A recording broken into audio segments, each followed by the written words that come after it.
मैं आपके चैनल के माध्यम से सर, मैं फिर अपने घर वालों को अपील करता हूँ, एक रिक्वेस्ट करता हूँ कि अगर मैंने आपकी नज़र में गलतियाँ की हो तो मैं क्षमा प्रार्थी हूँ, मुझे आप लोग क्षमा करें।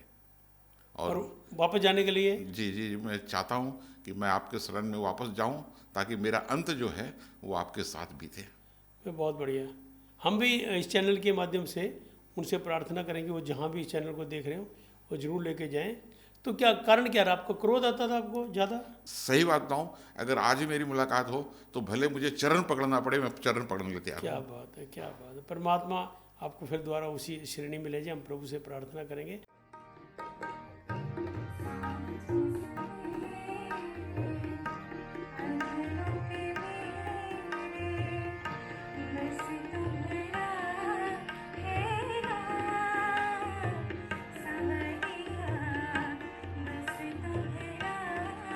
नमस्कार, प्रेरणा वाणी केंद्र से मैं जय भगवान सिंगला।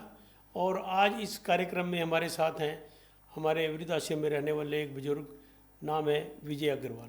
विजय अग्रवाल जी, आपका इस कार्यक्रम में बहुत बहुत स्वागत है। नमस्कार। मैं आप ये जानना चाहूँगा कि आप यहाँ पे कैसे आए, कैसे आपको पता चला यहाँ का? जी, मुझे तो YouTube के मार्फत से यहाँ का पता चला। YouTube के अंदर में आपके विषय में जानकारी पूरी थी। तो आप कहाँ से आए?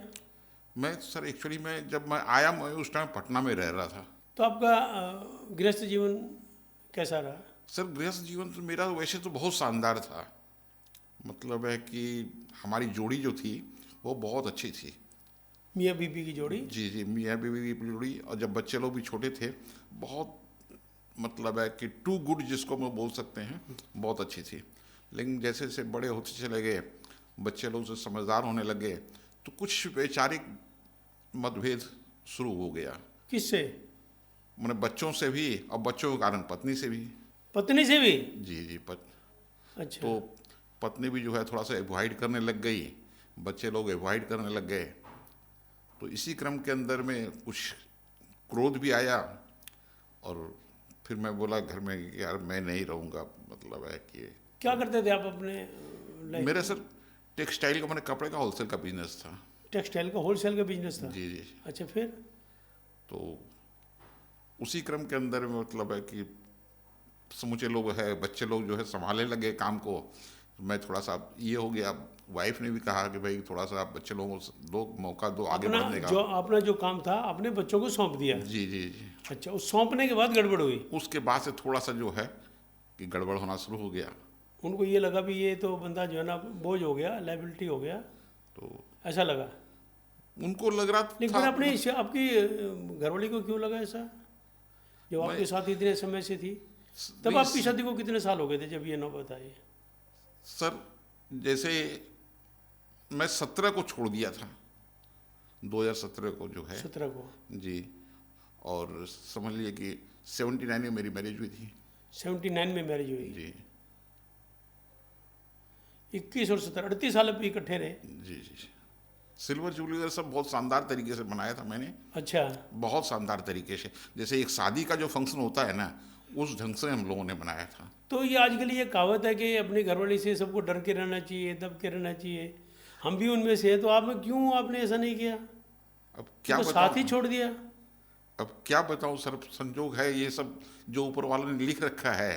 मैं आपके चैनल के माध्यम से सर, मैं फिर अपने घर वालों को अपील करता हूँ, एक रिक्वेस्ट करता हूँ कि अगर मैंने आपकी नज़र में गलतियाँ की हो तो मैं क्षमा प्रार्थी हूँ, मुझे आप लोग क्षमा करें। और और वापस जाने के लिए? जी जी, मैं चाहता हूँ कि मैं आपके शरण में वापस जाऊँ ताकि मेरा अंत जो है वो आपके साथ बीते। फिर बहुत बढ़िया। हम भी इस चैनल के माध्यम से उनसे प्रार्थना करेंगे, वो जहाँ भी इस चैनल को देख रहे हो वो जरूर लेके जाएं। तो क्या कारण क्या रहा? आपको क्रोध आता था आपको ज़्यादा? थोड़ा सा क्रोधी स्वभाव था। और उनका? उन लोगों का भी क्रोधित स्वभाव तो नहीं मत समझ लीजिए बहुत ज़्यादा। मतलब है कि लेकिन क्या है कि वो थोड़ा सा इन्वाइड हो जाती थी मेरे क्रोध के कारण। कुछ तो कारण रहा होगा जो बच्चे आपसे नाराज हुए। अब क्या आपने उनकी लाइफ में इंटरव्यून किया, क्या किया आपने? कुछ तो किया होगा। सर मेरे हिसाब से मैंने कुछ भी नहीं किया, लेकिन हो सकता है कि मेरे अनजाने मैंने मेरा कोई अपराध हो जो उनके नज़र में बहुत बहुत बड़ा अपराध हो गया हो। मैंने अपने हिसाब से तो कुछ नहीं किया, लेकिन हो सकता है। तो कोई ऐप, कोई जुआ खेलने का, नहीं, शराब कुछ पीने नहीं, का? किसी भी प्रकार की कोई कुछ भी गंदी नहीं? आदत कुछ भी नहीं था सर। बस बिना कारण की तो खर्चे को लेके झगड़ा हुआ होगा? कुछ हल्का फुल्का खर्चे लेकर कोई झगड़ा होता था, क्योंकि मतलब है कई वो बार खर्चा ज़्यादा करते होंगे या आप हाँ, ज़्यादा करते नहीं, होंगे? मैं तो बहुत थोड़ा सा मतलब है खर्चा करता, ऐसा नहीं कि खर्च नहीं करता था, खर्च करता था, वो जहाँ बहुत ज़रूरी है वहाँ पर खर्च करता भी था, लेकिन अननेसेसरी खर्च करना जो है वो मुझे पसंद नहीं था। हाँ, इसी बात में झगड़ा, बच्चों को आपने ज़रूर ये कहा होगा कि आप ज़्यादा खर्च करते हो इतना ना करो, ऐसे कहा होगा बार बार। जी जी शायद यही कारण बना होगा जी जी कि आपके वैचारिक मतभेद पैदा हो गए, और कोई ऐसी बात नहीं थी? नहीं नहीं, और कोई अभी भी कोई बात नहीं है, ऐसी बात नहीं है कि मतलब है मेरे मन के अंदर में उनके प्रति कोई एक गलत भावना हो।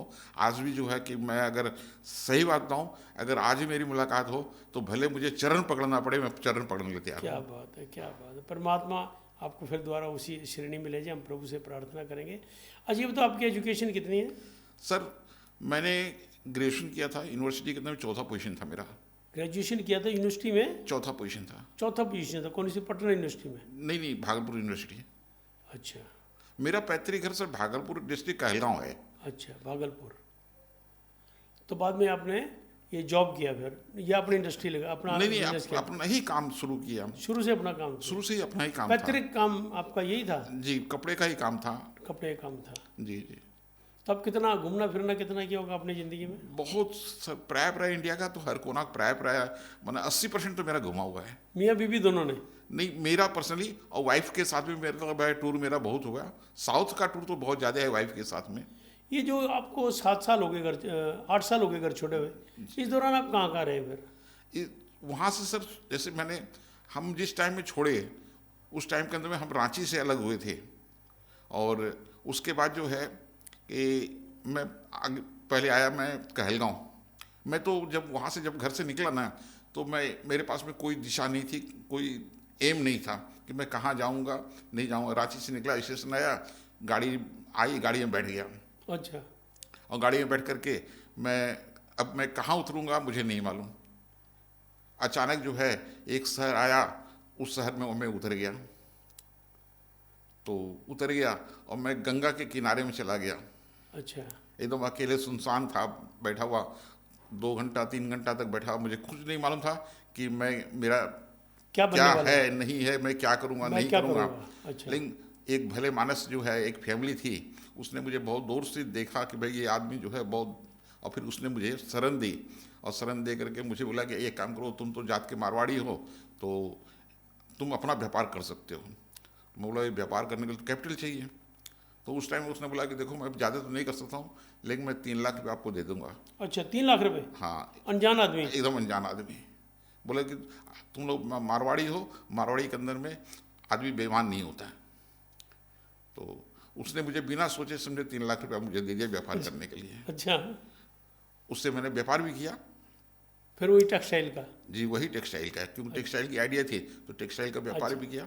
अच्छा। लेकिन संजोग है, मतलब है कि हमको थोड़ा सा जो है शारीरिक प्रॉब्लम आ गई, किडनी में थोड़ी सी प्रॉब्लम आ गई, तो मैं भेलोर गया इलाज वगैरह करवाने के लिए। तो शॉप बंद भी हो गई, घाटा भी लग गया। फिर जो है कि उसी बीच के अंदर मैंने जो है एक्यूप्रेशर की डिग्री हासिल की, MBBA की। डॉक्टर एक्यूप्रेशर, जिसको एक्यूप्रेशर? अच्छा जी जी, डॉक्टर की डिग्री हासिल है हाँ, मुझे। अच्छा। तो MBBA जिसको बोलते हैं, जैसे MBBS की डिग्री होती है ना हाँ। सर, वैसे MBBA की डिग्री होती है, तो सेम पैरेलल है। अच्छा। तो मैंने उसमें जो है भागलपुर में मतलब अपनी एक क्लिनिक स्टार्ट की। अच्छा। फिर वहाँ से जो है मैं सीतामढ़ी भी गया। तो सबसे ज़्यादा फाइनेंस का अभाव था, नहीं तो मतलब है कि इसके अंदर में मतलब है कि मैं आराम से अपना जीवन यापन कर सकता था। इतनी कमाई होती थी? इतनी कमाई हो जाती। अच्छा। मतलब मेरे पास में, मैं आपको सर एक सिंपल सी बात बताऊँ, अपने यहाँ पर जो है एक शर्मा जी करके रहते थे हाँ। यहाँ पर। तो उनके कमर में दर्द बहुत ज़्यादा था, 12-13 वर्ष से कमर में दर्द होता था। Doctor BD Sharma? Doctor BD Sharma. तो उनसे मेरी बातचीत हुई, बोला ठीक है ऐसा करो, हम आपका इलाज कर देते हैं। और सर मैंने उनका इलाज किया, और 15 दिन के अंदर में उनका कमर का दर्द खत्म हुआ। आपको फिर दिक्कत, फाइनली क्या दिक्कत हुई फिर, जब ये आप अच्छा भला कमा रहे थे? नहीं, फाइनेंस की दिक्कत थी। फाइनेंस की दिक्कत में कोई भी काम स्टार्ट करते हैं, क्योंकि मेरी अपना कोई पहचान तो थी नहीं यहाँ पर, चाहे यहाँ हो, चाहे भागलपुर में हो, चाहे मतलब है मैं सीतामढ़ी भी गया, अभी भी मेरे पास मतलब सीतामढ़ी नहीं, का आप तो, एक्यूप्रेशर में आप हाँ मैं गुजारे वही रहे। बता रहा हूँ हाँ, कि मैं सीतामढ़ी गया, अभी भी मेरे पास में डॉक्टर का डिग्री का मतलब मेरा पेपर पड़ा हुआ है, एक्यूप्रेशर बहुत सारे इक्विपमेंट्स है मेरे पास में, अभी भी पड़े हुए हैं। अच्छा अच्छा। तो लेकिन क्या था कि लोग जब भी आते थे सब क्रोनिक पेशेंट सब आते थे और उनको क्विक ट्रीटमेंट चाहिए, क्विक हाँ, रिजल्ट चाहिए, कि इसमें टाइम लगता है। इसमें से टाइम लगता है। हाँ, तो वही थोड़ा सा दिक्कत होती थी। फिर मैंने पटना काम शुरू किया, मतलब एक काम में दिक्कत होने लगी तो पटना मेरे एक परिचित आदमी थे, तो उनसे मैंने बातचीत की तो बोला कि नहीं ठीक है तुम आ जाओ, तुम तो दिमाग के बहुत तेज हो, तो तुम आ जाओ मेरे पास में। तो मैंने उनके साथ में करीब 4 साल काम किया, 4 साल काम किया, पैसा भी उनके साथ में अच्छा कमाया, पैसा उन्होंने मेरा रख भी लिया, करीब 4 लाख रुपया रख भी लिया उन्होंने मेरा। और फिर संजोग ऐसा था कि मैं सीढ़ी पर चढ़ रहा था और मेरा पैर स्लिप कर गया तो घुटने में चोट आई। अच्छा, घुटने में चोट आई, जी उन्हीं दिनों की बात है ये। हाँ हाँ हाँ। तो चोट आई, उसके बाद जो है कि मैं समझ में आया कि भाई अब मैं काम नहीं कर पाऊँगा, फिर मैं काम छोड़ दिया। काम छोड़ने के बाद में जो है कि फिर यही सब प्रक्रिया चलने लगी कि भाई मैं क्या करूँगा नहीं करूँगा। थोड़ा मेंटली डिप्रेशन में भी आ गया। डिप्रेशन में आने के बाद में जो है अचानक रात में जो है मोबाइल देख रहा था तो मैंने देखा कि मतलब वृद्धाश्रम शब्द मेरे सामने में आया। तो मैं सर्च करने लगा तो यहाँ का मुझे नाम आया कि भाई प्रेरणा वृद्धाश्रम भी कोई है, और वहाँ पर मैंने फोटोग्राफ्स वगैरह भी देखा तो हमको अच्छा लगा, तो यहाँ पर भी आया, बातचीत हुई और यहाँ पर मैं आज रह भी रहा हूँ। कितना टाइम हो गया वो आपको रहते हुए? लगभग 2.5 साल हो गया। 2.5 साल हो गए। तो आप यहाँ पे क्या महसूस करते हैं? नहीं सर, यहाँ पर तो मेरे हिसाब से तो हमको बहुत अच्छा लगता है। सर मैं एक बहुत बड़ी बात बोलना चाहता हूँ। जब मैंने अपना परिवार से अलग जब मैं हुआ था तो मैंने मुस्कुराना छोड़ दिया था। मुस्कुराना? जी। अच्छा, टेंशन में रहते थे? टेंशन में ही रहते थे। मैंने चाहे भले ही पटना में काम किया लेकिन मतलब है कि मैं हंसता कभी नहीं था।